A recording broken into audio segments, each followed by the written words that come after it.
దీర్ఘకాలిక వ్యాధులతో బాధపడుతున్న చిన్నారులను రాష్ట్ర ప్రభుత్వం ఆదుకోవాలని తెలుగుదేశం పార్టీ రాష్ట్ర ఆరోగ్య విభాగ కార్యనిర్వాహక కార్యదర్శి alliance club international committee chairman doctor Chappidi Venkateswararao కోరారు. Kakinada Jagannathapuram rainbow children's home నందు అలయన్స్ క్లబ్ ఆఫ్ సేవాశక్తి ఆధ్వర్యంలో క్లబ్ అధ్యక్షులు అలాగే లక్ష్మీనాగేంద్ర అధ్యక్షతన దీర్ఘకాలిక వ్యాధి హెచ్ఐవి బారిన పడిన చిన్నారులకు న్యూట్రిషన్ ఫుడ్ అందించడం జరిగింది. అలాగే వారికి అవసరమైన నెలకు సరిపడా నిత్యావసర వస్తువులను సమకూర్చి వారికి అన్నదానం చేయడం జరిగింది. ఈ కార్యక్రమానికి ముఖ్య అతిథిగా తెలుగుదేశం రాష్ట్ర ఆరోగ్య విభాగ కార్యనిర్వాహక కార్యదర్శి alliance club international committee chairman doctor Chappidi Venkateswararao, విశిష్ట అతిథిగా క్లబ్ వైస్ గవర్నర్ వనం శ్రీనివాసరావు పాల్గొన్నారు. ఈ సందర్భంగా డాక్టర్ చప్పిడి మాట్లాడుతూ దీర్ఘకాలిక వ్యాధుల బారిన పడి అభం శుభం తెలియని చిన్నారులు సరైన పోషణ లేక అనేక రకాల ఇబ్బందులకు గురవుతున్నారని, వారిని ఆదుకోవాలని గతంలో ప్రభుత్వానికి వినతిపత్రం అందజేయడం జరిగిందని, కానీ దానికి సరైన స్పందన రాలేదని, వచ్చే ఎన్నికల్లో తెలుగుదేశం పార్టీ అధికారంలోకి వస్తే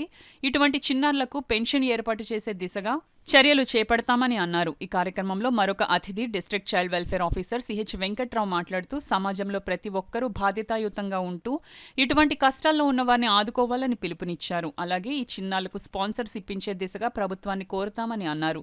వైస్ గవర్నర్ మాట్లాడుతూ ఇంతటి చక్కటి కార్యక్రమం నిర్వహిస్తున్న సేవాశక్తి క్లబ్ అధ్యక్షులు కిరణ్ కుమార్ని అభినందించారు. కార్యక్రమంలో జెడ్సీ దుర్గా సుభద్ర, గణేష్, హేమలత, సంధ్యారాణి, వనం ఉపేంద్రనాథ్ కుమార్ తదితరులు పాల్గొన్నారు.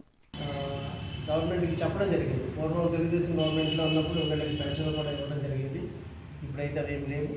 మళ్ళీ మేము చంద్రబాబు నాయుడు గారి దృష్టికి దీన్ని తీసుకెళ్తామని నేను చెప్పగలను. ఎందుకంటే ప్రభుత్వం దృష్టికి వైఎస్ఆర్సీపీ గవర్నమెంట్లో కూడా లాస్ట్ టైం 2-3 కార్పొరేట్ల ద్వారా ఇక్కడ ఎమ్మెల్యే గారికి అది కూడా చెప్పి వీళ్ళందరికీ పెన్షన్ ఏర్పాటు చేస్తే బాగుంటుందండి. ఈ పిల్లలు చాలామంది ఉన్నారు. ఇక్కడ కాకినాడలో సుమారుగా ఈ చుట్టుపక్కల ప్రాంతాల్లో 300-400 మంది పిల్లలు ఉన్నారు.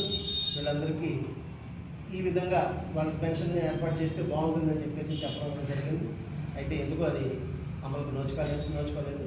అంచేత నెక్స్ట్ వచ్చే టైంలో అయినా సరే వీళ్ళందరికీ మంచి జరగాలని కోరుకుంటూ వీళ్ళకి ఎప్పుడు ఏ కష్టం వచ్చినా మేమున్నామని ఎంతో కొంత మా తరఫున, మా అలయన్స్ క్లబ్స్ తరఫున కానివ్వండి, మా ఫ్రెండ్స్ తరఫున కానివ్వండి, మేము ఎంతో కొంత వాళ్ళకి సహాయంలో మేము ముందుంటామని చెప్పి ఈ సందర్భంగా తెలియజేస్తున్నాం. నిజంగా ఈ దీర్ఘకాలిక వ్యాధులతో బాధపడుతున్నటువంటి కుటుంబాలు అనేక రకాలైనటువంటి సమస్యలను ఎదుర్కొంటున్నారు. కాబట్టి అటువంటి వాళ్ళని సహాయపడడానికి అందరూ సమాజంలో ఉన్నటువంటి మరి బాధ్యత కలిగినటువంటి సామాజిక స్పృహ కలిగినటువంటి వ్యక్తులు ముందుకొచ్చి ఇంకా ఈ నలుగురే కాకుండా ఇలాగ ఎంతోమంది ఉన్నారు వాళ్ళందరికీ కూడా మరి హోప్ ఫర్ చేంజ్ ద్వారా కానీ లేకపోతే మీ వ్యక్తిగతంగా కానీ సహాయం చేయాల్సిందిగా కోరుతూ మరి డిపార్ట్మెంట్ పరంగా ఇక్కడ చూసినప్పుడు ఈ నలుగురు పిల్లలు గమనిస్తే వాళ్ళకి తప్పనిసరిగా వాళ్ళు స్పాన్సర్షిప్ పథకానికి అర్హులుగా భావిస్తున్నాను.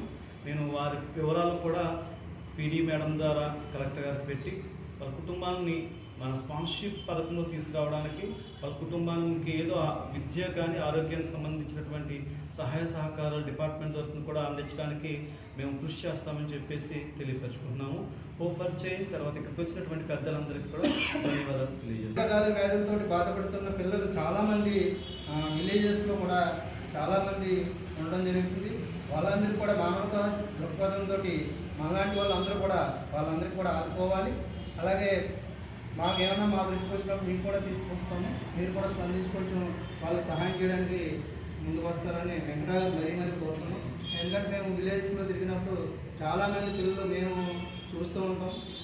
ఈ పిల్లలందరూ కూడా మనందరూ కూడా కలిసి తోడ్పాటుగా ఉంటూ అలాగే సమాజంలో ఉన్నటువంటి బాధ్యత కలిగిన ప్రతి వ్యక్తులు కూడా దీన్ని మరి స్ఫూర్తిగా తీసుకొని ప్రతి ఒక్కరు కూడా ఇలాంటి చిన్నపిల్లల్ని మనం ఆదుకుంటే వాళ్ళు దీర్ఘకాల వ్యాధుల నుంచి బయటపడి వాళ్ళు కూడా భావిభారత పౌరులుగా తయారవడానికి ఈ సమాజానికి కూడా వాళ్ళు కూడా ఉపయోగపడతారని ఆశిస్తూ ఇంతటి చక్కటి కార్యక్రమాన్ని ఏర్పాటు చేసినటువంటి నాగేంద్ర గారికి, వారి టీంకి మరి ఒకసారి మా జిల్లా నుంచి ప్రత్యేకమైన ధన్యవాదాలు తెలియజేస్తున్నాం.